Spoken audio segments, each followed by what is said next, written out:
নমস্কার বন্ধুরা, পূজা কিচেনে সকলকে স্বাগত। আজকে আমি পুজো স্পেশাল নারকেল দিয়ে একটা দুর্দান্ত দিলখুশ রেসিপি নিয়ে চলে এসেছি। বেসন দিয়ে তো দিলখুশ অনেক খেয়েছেন, একবার নারকেল দিয়ে বানিয়ে দেখুন, দুর্দান্ত লাগবে। তার জন্য 3টে মতো নারকেল নিয়ে নিয়েছি।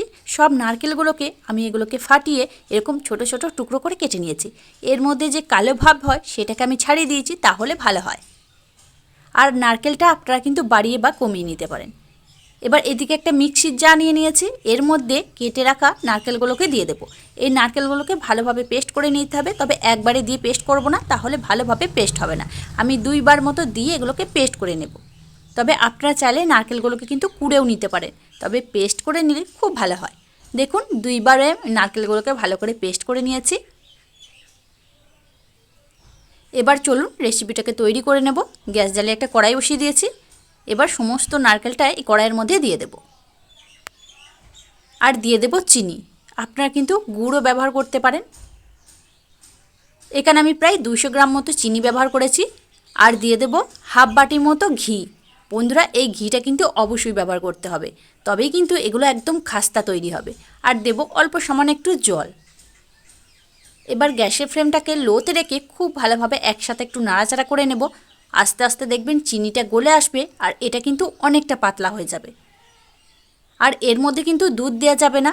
এটা কিন্তু আমি নারকেল নাড়ু তৈরি করব না, একদম অন্যভাবে একটা দিলখুশ বানাবো। খুব সুন্দর হয় বন্ধুরা, অবশ্যই একবার বানিয়ে দেখবেন। প্রথমেই কিন্তু লাইক দিয়ে ভিডিওটা পুরোটা দেখবেন, না হলে কিন্তু কোথায় কি ব্যবহার করলাম মোটেও বুঝতে পারবেন না।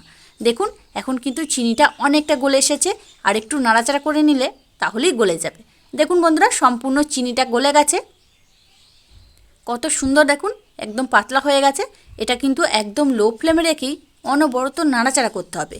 আস্তে আস্তে নাড়াচাড়া করতে করতে দেখবেন এটা খুব সুন্দরভাবে যে ঘিটা দিয়েছি সেই ঘিটা কিন্তু ছেড়ে আসবে, আর এটা একদম পারফেক্টভাবে তৈরি হয়ে যাবে।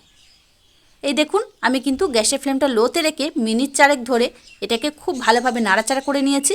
এখন দেখেই বুঝতে পারছেন এটা কত সুন্দর একদম ঝাঁকঝাঁক হয়ে যাচ্ছে, আর ছেড়ে ছেড়ে আসছে। দেখুন একদম কিন্তু খুব বেশি পাক হবে না। আমরা যে নারকেল নাড়ু তৈরি করি তখন কিন্তু এটা পাক হয়ে যায়, এটা কিন্তু একদম আঠালো ভাব খুব একটা হবে না, একদম খাস্তা হবে। যেহেতু ঘিটা ব্যবহার করেছি এটা কিন্তু তৈরি হয়ে গেছে।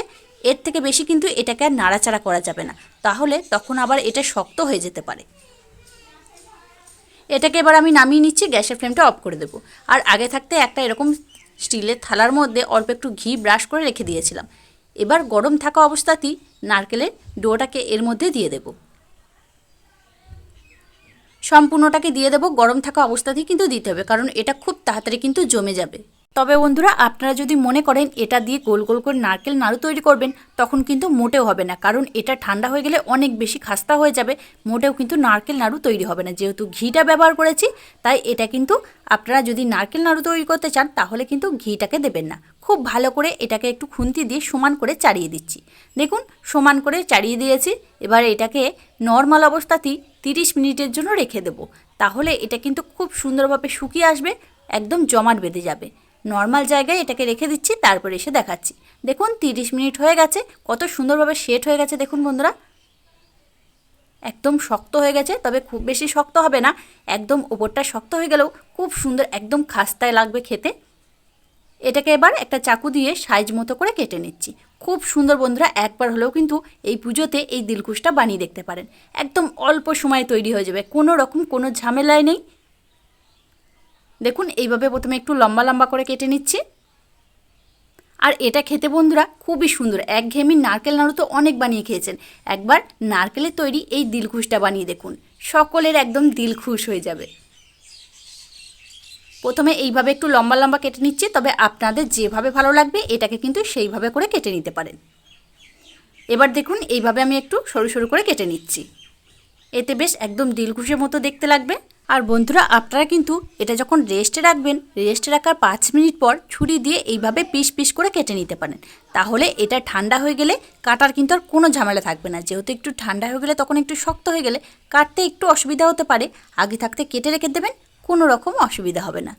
দেখুন আমি এগুলোকে কেটে নিয়েছি, কত সুন্দর পিস পিস হয়ে উঠে যাচ্ছে। দেখুন ওপরটা শক্ত মনে হলেও ভেতরটা একদম খাস্তা, মুখে গেলেই কিন্তু মিলিয়ে যাবে। দেখুন কত সুন্দরভাবে উঠে চলে আসছে। যেহেতু থালাটার মধ্যে একটু ঘি লাগিয়ে রেখেছিলাম, তাই খুব সহজে কিন্তু উঠে চলে আসবে। এই দেখুন কত সুন্দর উঠে চলে আসছে। প্রত্যেকটাই একদম সুন্দরভাবে তৈরি হয়ে যাবে বন্ধুরা। সবগুলোকে এইভাবে তুলে নিচ্ছি। এই দেখুন কত সুন্দরভাবে উঠে চলে আসছে, দেখুন একদম পিস পিস হয়ে। কেউ কিন্তু দেখে ধরতেই পারবে না যেগুলো নারকেল দিয়ে তৈরি। এই দেখুন বন্ধুরা, তৈরি হয়ে গেল আমার নারকেল দিয়ে তৈরি দিলখুশ। এই পুজোতে অবশ্যই কিন্তু নারকেল দিয়ে এই দিলখুশটা বানিয়ে দেখতে পারেন। আপনার বাড়ির অতিথিদের একবার হলেও বানিয়ে খাওয়াতে পারেন, তারা কিন্তু আপনার কাছে এই রেসিপি জানতে চাইবে। একঘেয়েমি তো নারকেল দিয়ে নারকেল নাড়ু বা সন্দেশ অনেক বানিয়ে খেয়েছেন, একবার নারকেলের তৈরি এই দিলখুশটা বানিয়ে দেখুন, মুখে যা মাত্র মিলিয়ে যাবে। দুর্দান্ত হয় বন্ধুরা খেতে, দেখতে কত সুন্দর লাগছে দেখুন। এগুলো দেখে কিন্তু বোঝাই যাবে না যে নারকেল দিয়ে তৈরি। অসাধারণ হয় খেতে, একদম তুলোর মতো নরম। এ দেখুন কত সুন্দর, একদম নরম মোমের মতো, মুখে যা মাত্র কিন্তু মিলিয়ে যাবে। তাহলে বন্ধুরা, আজকে আমার নারকেলের তৈরি এই দিলখুশটা আপনাদের কাছে কেমন লাগলো সেটা কিন্তু অবশ্যই কমেন্টের মাধ্যমে জানিয়ে দেবেন। দেখে যদি একটুও ভালো লেগে থাকে লাইক দিতে ভুলবেন না। চ্যানেলটাকে যদি এখনও সাবস্ক্রাইব করা না থাকে চ্যানেলটাকে সাবস্ক্রাইব করে নিয়ে তার সাথে পাশে থাকা বেল আইকনটিকে প্রেস করে দেবেন। আমার এরকম সহজ ভিডিওর নোটিফিকেশানগুলো সবার আগে আপনার কাছে পৌঁছে যাবে।